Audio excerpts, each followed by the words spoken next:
Bullies filmed a deaf black little girl crying behind a fast food restaurant, and the moment that clip hit Jake Thunder, Morrison's phone, 4 teenagers in Riverside Falls unknowingly lit a fuse they couldn't put out.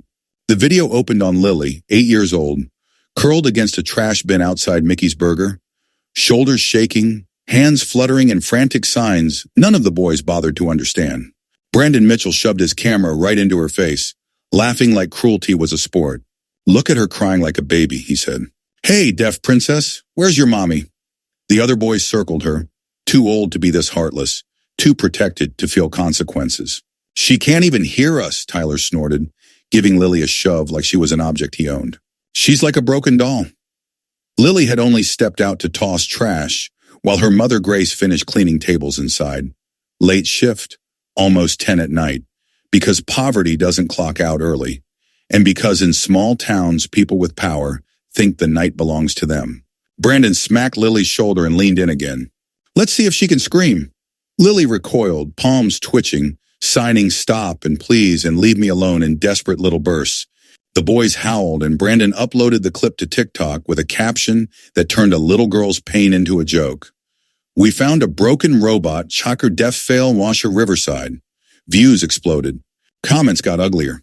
And while those 4 were high-fiving themselves for going viral, 150 kilometers away, Jake Morrison was wiping grease off his hands in the back of his auto shop when his veterans group chat lit up. "Has anyone seen this? This can't go unnoticed." Jake hit play, and the smile he'd been forcing through 3 years of grief disappeared like a light snuffed out. He'd seen cruelty and war, but this was different. This was cowardice wearing teenage faces, film for entertainment, aimed at a child who couldn't even hear the laughter. The clip zoomed closer, and Jake's lungs locked. Lily's eyes wide, frightened, trying to be brave, were the same eyes his daughter Emma had. Same age, same deafness, same way of shrinking into herself when the world got loud without sound. Emma had died 3 years ago in a crash Jake still carried like a stone in his chest. One distracted phone argument, one drunk driver, one moment he couldn't rewind. He watched Lily's tears and felt his own guilt roar back to life. Not as weakness this time, but as purpose. He threw his phone down, stumbled into the bathroom, and vomited hard enough to shake. Then he wiped his mouth, stared at Emma's photo taped to his mirror, and typed with trembling hands into the Iron Brotherhood Chat 80 veterans on bikes scattered across 5 states. "Brothers, it's personal." By midnight, the video had 150,000 views. Brandon was still laughing on FaceTime with Tyler. "Man, I'm famous," he said, scrolling comments. Tyler read them out like comedy. Someone wrote, "Poor broken robot" with a skull emoji. Another said she should be locked away. They didn't know that Grace was at home discovering the clip the way a mother discovers a nightmare, by stumbling into it and having no way to unsee it. She found Lily rocking on her bedroom floor, a self-soothing motion she used when fear overflowed. Grace asked what happened in sign language, and Lily pointed silently at the tag notification on her mother's phone. Grace watched once. Twice. 3 times. Each replay sharpened her anger into something almost unbearable. She ran to the bathroom and vomited from shock and rage. Then went back, hugged Lily tight, and signed, "Mommy will handle this." But inside she felt alone in the way working mothers with no money feel alone, because Riverside Falls was run by families like the boys. Brandon was the dealership owner's son. Tyler was the sheriff's son. Kevin's family controlled the bank. Jaime's family dominated real estate.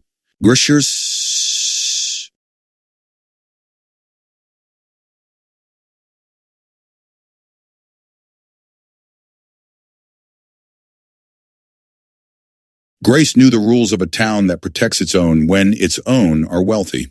The next morning the school called her, but not to protect Lily. "Some parents are concerned about the exposure," Principal Thompson said awkwardly.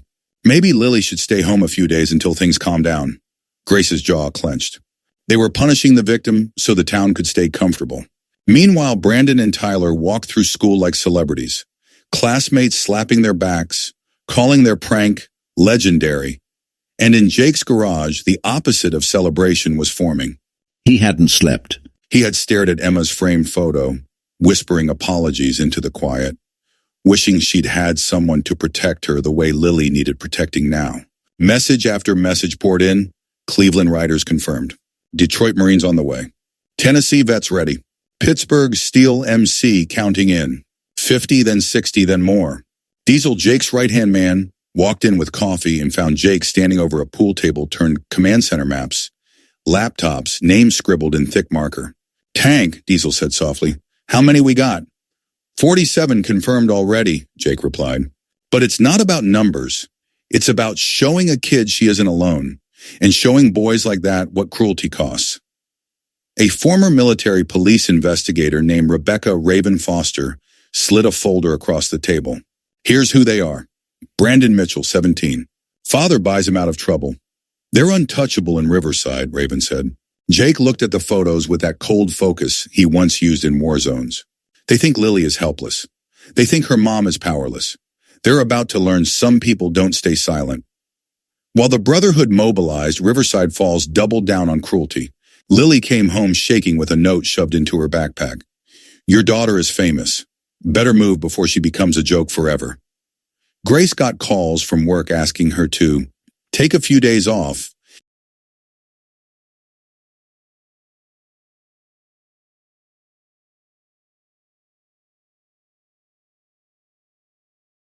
From the landlord worried about negative attention, from an unknown number leaving vile threats.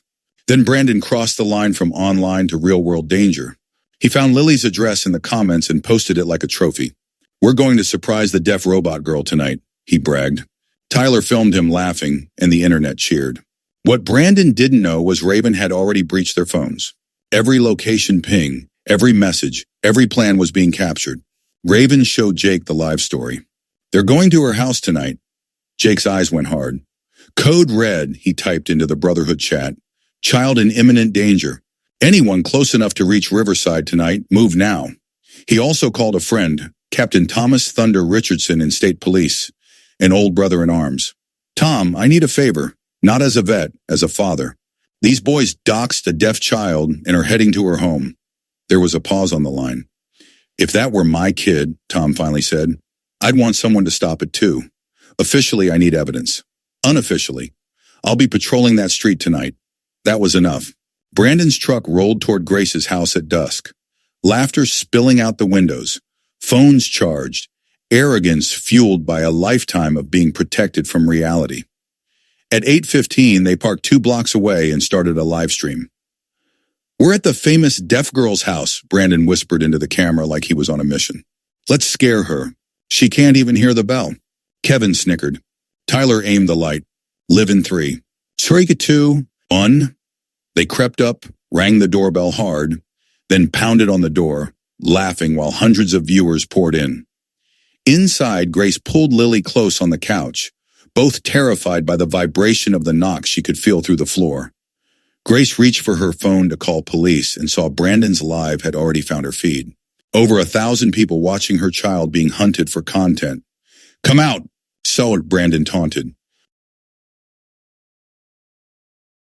We know you're in there. And that's when the night changed. A unified roar rose behind them. 12 motorcycles slicing into the street with headlights like floodlights, engines thundering in perfect formation. Jake dismounted first, followed by veterans with Iron Brotherhood patches and the kind of posture that tells you these are men who have faced real fear and did not blink. Brandon turned his camera toward them, trying to laugh. Look at the old guys playing heroes, he said, voice wobbling. Tyler forced a chuckle. Relax, they're just bikers. But Jake walked toward Brandon slowly, calm as a storm. He stopped half a meter away. Brandon Mitchell, he said, voice low and exact. 17, son of Robert Mitchell, lives on Maple Street. Brandon's stomach dropped. Jake shifted to Tyler. Tyler Hoffman, sheriff's boy, then to the others. Kevin Walsh, Jaime Santos. The precision wasn't a threat. It was a mirror held up to their privilege, showing them they weren't invisible anymore. Raven stepped out and connected her laptop to a speaker.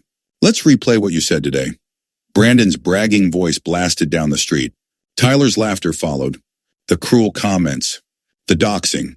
Neighbors came out, phones up, faces in disbelief. Brandon's live stream, still running, now recorded his own collapse to thousands of viewers. He tried to shut the phone off. His hands shook too much. Raven looked up. Your phones were monitored the moment you posted that address. Everything has already been sent to state police, federal cybercrime, and the media. Sirens wailed.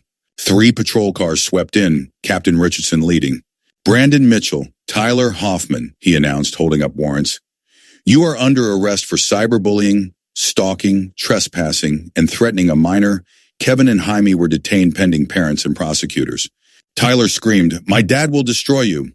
Jake stepped closer, not raising his voice. Your father is under federal investigation, son. And tonight's evidence just reopened every case he buried. Panic tore through the boys like cold water. Brandon sobbed. Tyler threw up. Kevin and Jaime clutched each other in shock. For the first time in their lives, they were the ones filmed helpless. Jake knelt to Brandon's eye level. You filmed an 8-year-old crying to get likes. You put her home online. You came to terrorize her again. That isn't a prank. That's cruelty. And cruelty has consequences you can't buy off, Brandon gasped. We can pay. My dad has money. Jake shook his head. Money doesn't fix what you've done. He stood, looked toward Grace's window, and raised a gentle hand. Inside, Lily saw the bikers, saw her mother's shoulders loosen for the first time in days, and she smiled, small, shaky, real. The police cars pulled out, the boys inside, their phones now evidence instead of weapons. The live stream that once mocked Lily had become a broadcast of justice rolling in under motorcycle headlights. 6 months later, Brandon ate lunch alone at a community school after expulsion. His father's dealership collapsed under canceled contracts and public disgust. Tyler's father lost his badge in a corruption probe, and Tyler spent months in mandatory therapy repeating a grade he'd once coasted through. Kevin and Jaime's families quietly sold property and fled to new states, trying to outrun a stain that follows you online forever. And Lily? Lily stood at a small stage at 9 years old, signing a thank you speech at her gifted program ceremony.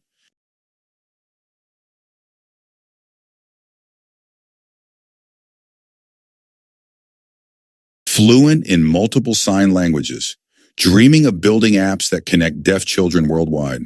Grace studied psychology and became a trauma counselor for kids like her daughter. And Jake, the man who once drowned in guilt, found a way to keep his promise to Emma by protecting Lily. Every Saturday, he took her on rides on an adapted motorcycle, and she signed to him one night, Uncle Jake, being different is my superpower.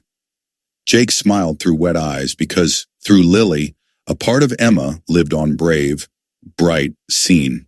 The Iron Brotherhood created an education fund for children with disabilities that helped hundreds across 5 states. And the town of Riverside Falls learned a lesson it had dodged for too long. If you raise kids believing they are untouchable, the world will eventually touch them in a way you can't control. Brandon wanted fame for cruelty. He got infamy for it. Lily was never a broken robot. She became a symbol of resilience, proof that even when the world laughs, there are still people who will ride through the night to stand between a child and harm. If this story hit your heart, subscribe to Truly Black and White, because in a time when viral cruelty feels everywhere, we need stories that remind us kindness fights back, protection exists, and humanity has no color.